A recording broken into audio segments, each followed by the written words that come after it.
Je m'appelle Léogane Lucien. Je suis né à Pointe-à-Pitre, dans les années 51. J'ai grandi dans un quartier où il y avait la Maison des Jeunes et de la Culture de Pointe-à-Pitre. Et c'est où j'ai été initié à la peinture par des artistes amateurs comme Adolphe et Samid, et qui avaient leur atelier. Et à cette époque, comme on fréquentait la Maison des Jeunes, donc j'étais curieux d'aller les voir, et c'est eux qui m'ont mis à la peinture.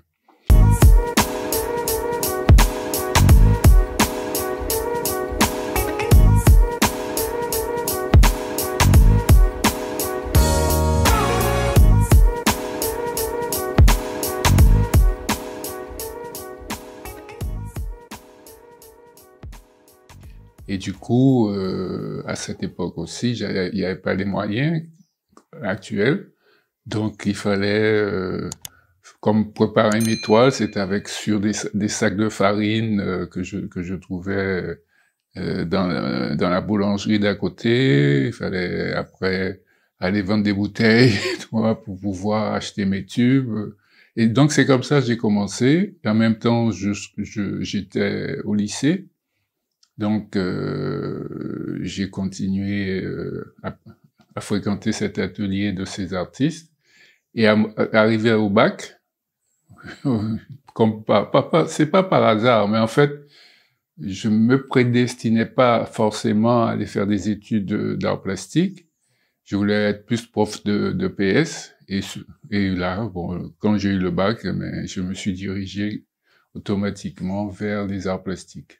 Ce qui n'était pas évident, puisque mes parents n'avaient pas les moyens. Donc j'ai dû demander de l'aide, à vendre comme je pouvais un ou deux tableaux, et pour pouvoir compléter le budget et partir faire des études à l'UR de Paris 1 dans les années 72-70, on va dire. Et là, bon, arrivé en France, bon, ben, comme on sait, hein, c'est pas toujours évident. Je vais pas faire un chapitre là-dessus, mais je suis resté 8 ans, faire ces études à cette UR d'art plastique, suivre des cours en même temps aux Beaux-Arts. Au moment, j'ai même su diriger vers l'architecture, puisque mon père était maçon. Donc, dans cet esprit de continuer la filière. Et mais en même temps, j'ai pas pu faire les deux. Donc, j'ai abandonné l'architecture et je me suis consacré aux arts plastiques. Et comme j'étais à l'UR, une université, unité universitaire, j'ai préparé CAPES, la Greg, et aussi, comment ça s'appelle, un doctorat. CAPES, j'ai pas lu, à Greg, j'ai pas eu, mais j'ai eu du moins une maîtrise d'art plastique. Et à un moment, je n'avais marre de la France, donc j'ai décidé de faire des demandes au niveau de l'enseignement en Guadeloupe. Et je suis tombé sur un collège, qui est le collège privé d'externat Saint-Joseph de Cluny, où j'ai fait toute ma carrière d'enseignant jusqu'à 2015. Déjà, je te dirais, quand j'ai annoncé ça à mon père, il m'a dit qui mettait à voyou là. Donc, c'est sûr que ça n'a pas été bien reçu.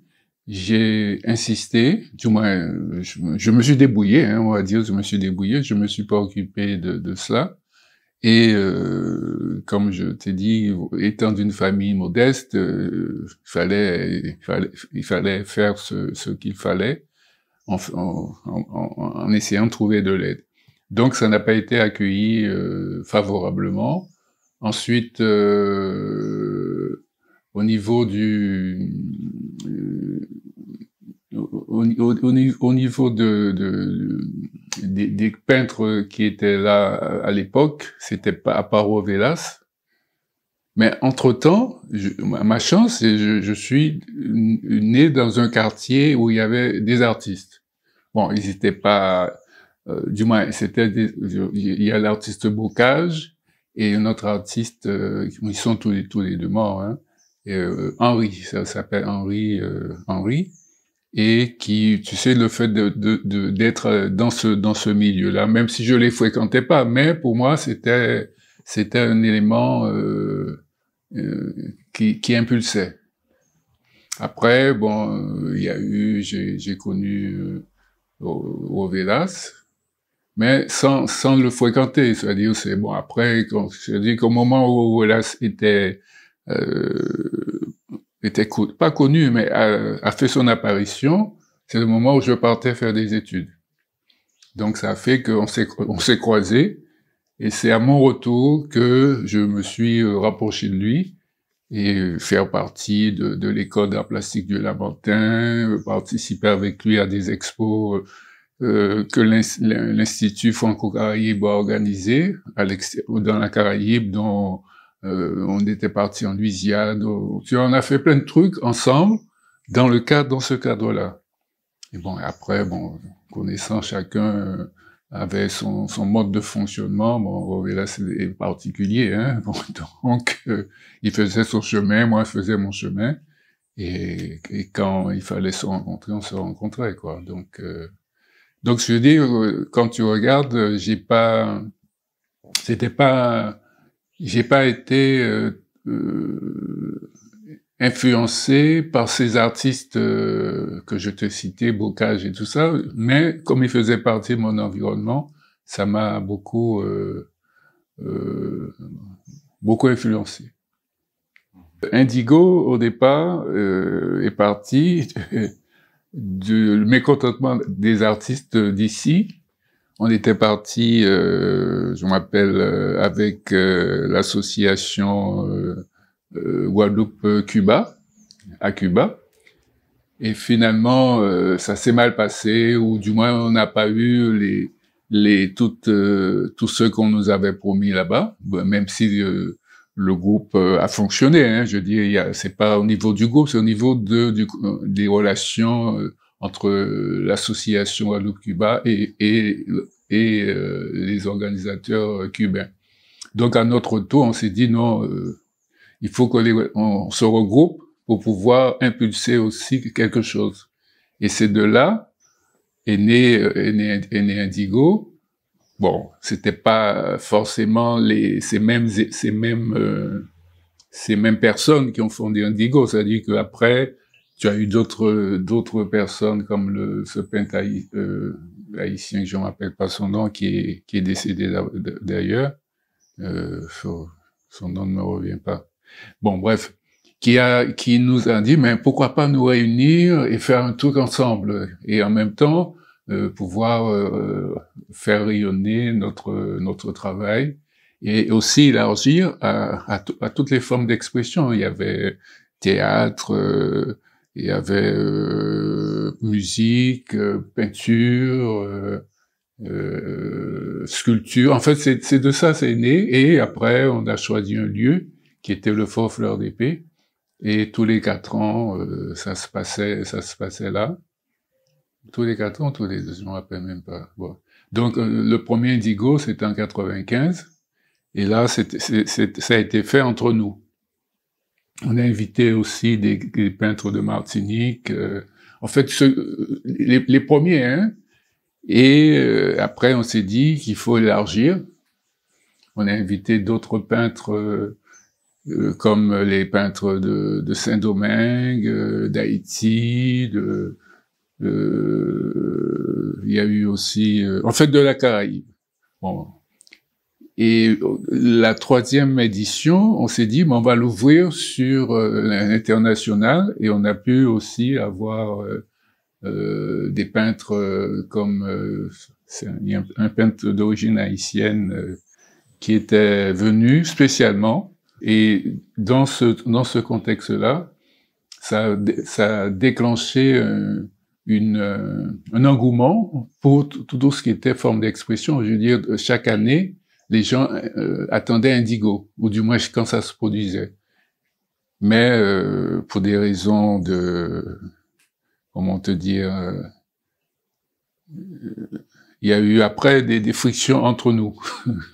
Parce que c'est que les artistes, donc on va dire pour des raisons d'ego, certains ont voulu dire bon c'est pas la bande à Cancelier et Léogane qui doit mener ça, donc il faut qu'on en étoffe ça soi-disant un peu plus, donc ça fait que d'autres ont voulu prendre la main. On n'a pas insisté, comme on les a laissés prendre la main.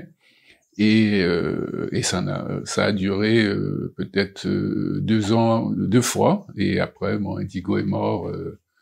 Mais aussi, il y a eu, en dehors de cette querelle interne, un manque de soutien, comme on sait, de la part du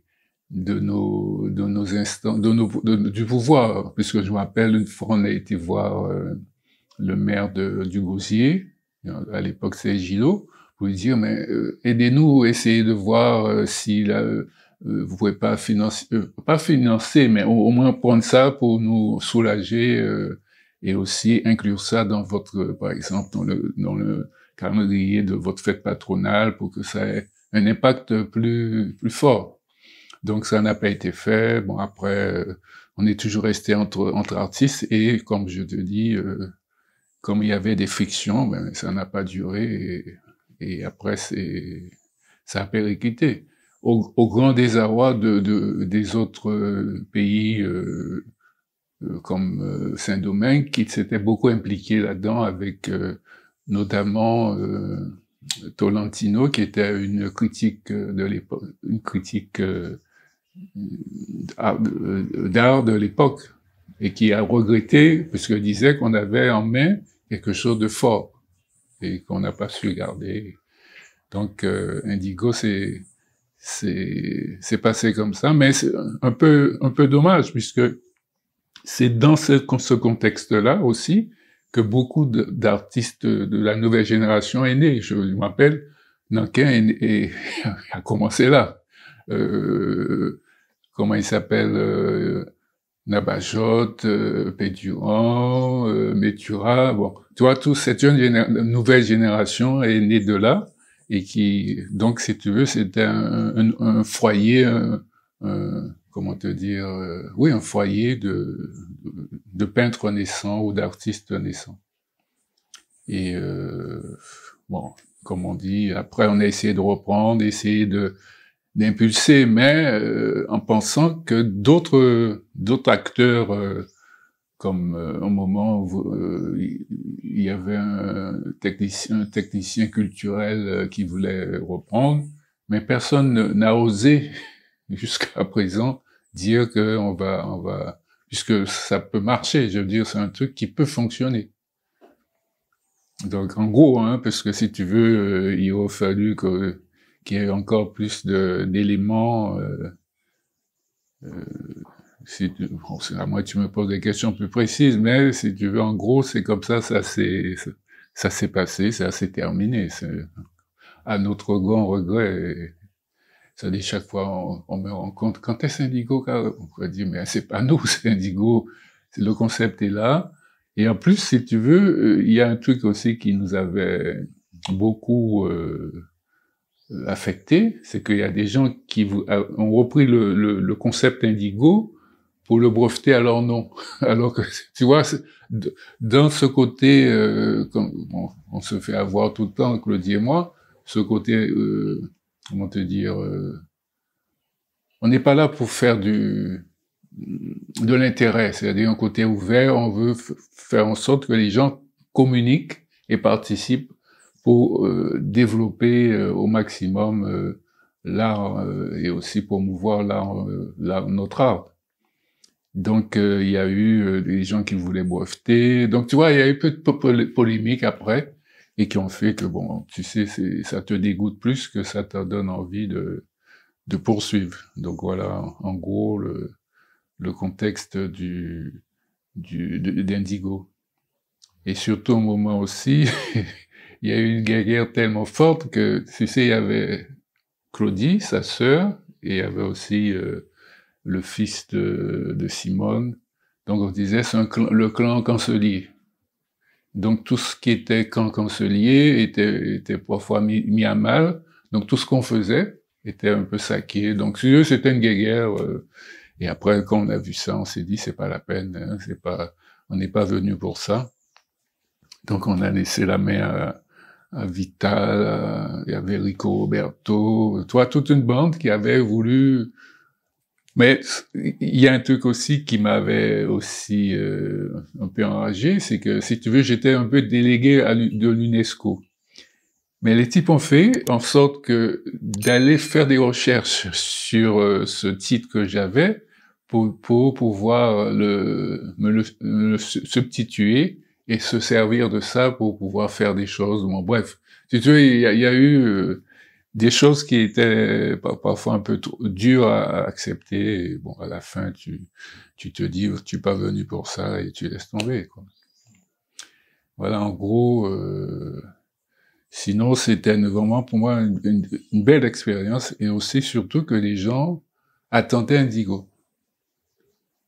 Déjà au départ, quand j'ai commencé à peindre, j'étais un peintre réaliste. Bon, ça surprend, hein, bon. Après, tu sais, par rapport aux études, j'ai dit je vais changer, je vais être entre le réalisme et le surréalisme. Donc les premiers tableaux étaient dans cette connotation.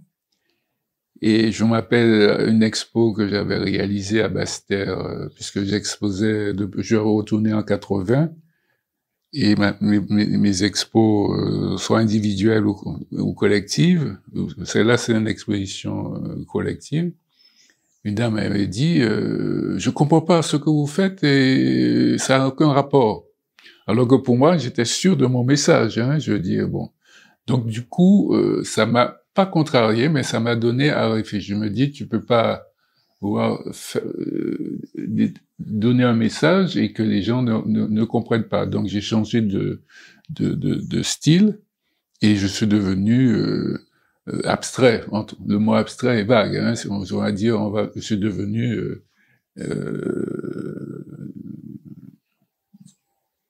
comment te dire, pas tout à fait figuratif, mais en fait entre la figuration et l'abstraction.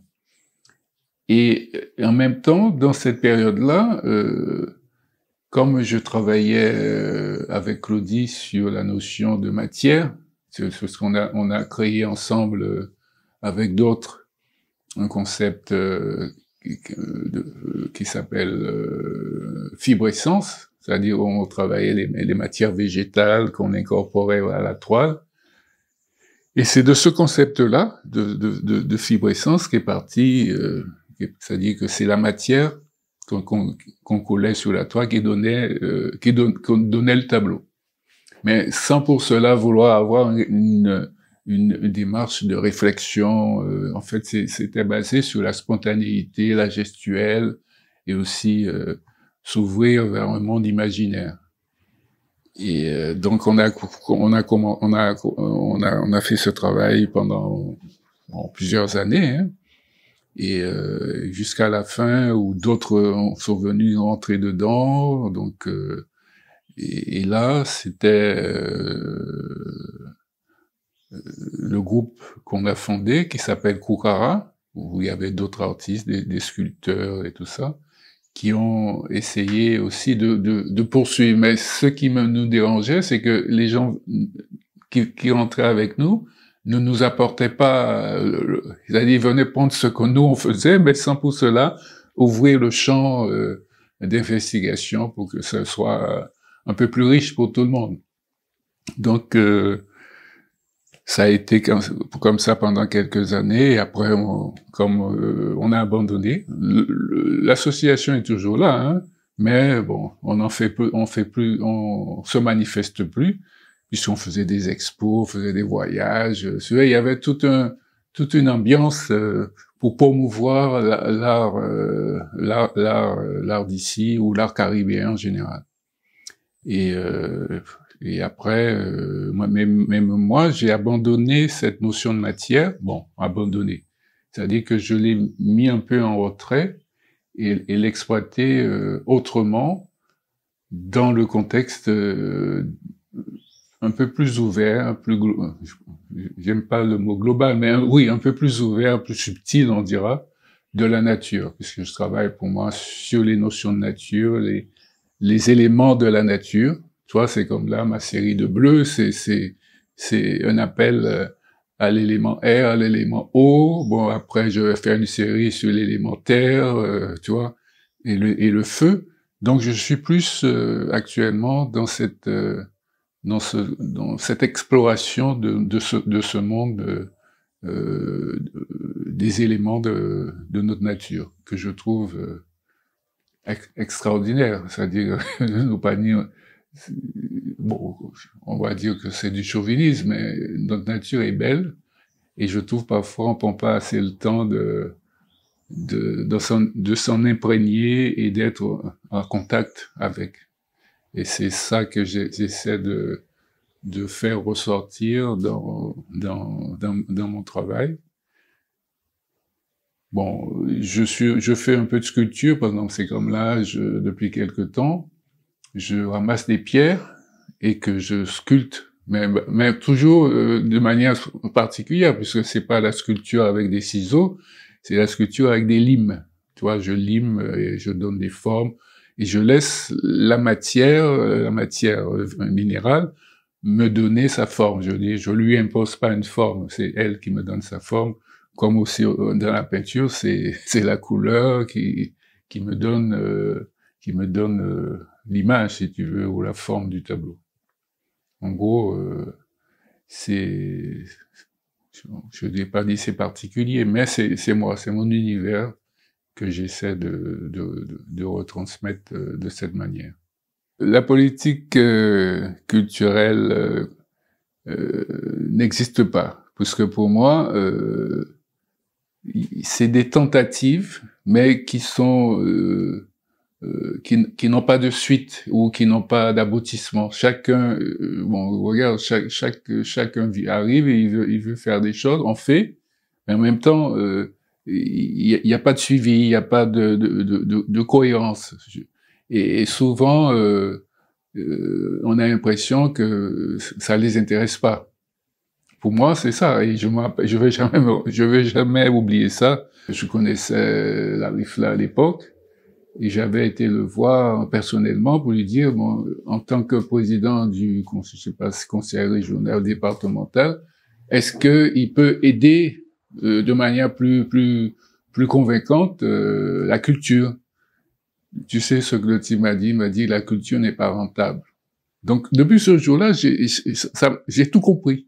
Et je n'espère rien des politiques, parce que chacun va vouloir mettre, c'est comme là, Charles veut mettre des trucs en place. Mais est-ce que ça correspond aux vraies demandes? On a ce superbe grand truc, le Mac. Est-ce que ça fonctionne comme ça devrait fonctionner? Il y avait le Stand des Arts, qui est un lieu qui était intéressant, mais on n'était pas tout au top. Il suffisait de l'améliorer, d'apporter, je vois au niveau des expos, que la salle soit plus éclairée, de l'équiper pour que ce soit fonctionnel.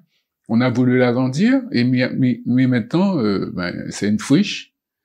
Donc, tu vois, pour moi, il n'y a pas vraiment c'est deux mondes à part. Deux mondes à part. Et c'est dommage, puisque regarde, je suis revenu en 80, ça fait 40 ans. Pour moi, rien n'a avancé. Rien n'a avancé. En plus, à un moment, on faisait plus de choses de manière... soit je reprends cet exemple de l'Institut Franco-Caraïbe, qui était, bon, il faut dire que le type qui était à sa tête, il était pour le monde économique, mais pour le monde culturel. C'est-à-dire qu'il ne se voyait pas aller dans un pays de la Caraïbe sans aller avec ses artistes. Bon, tu me diras, peut-être qu'il avait les moyens pour le faire. Donc, on voyageait, tu vois, il y avait des échanges.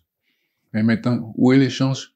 Si toi, en tant qu'artiste, si c'est pas toi l'artiste qui te décide d'aller, non, tu bouges pas. Et en plus, sachant comment c'est pas évident, donc on est en train de tourner en rond et de se mordre.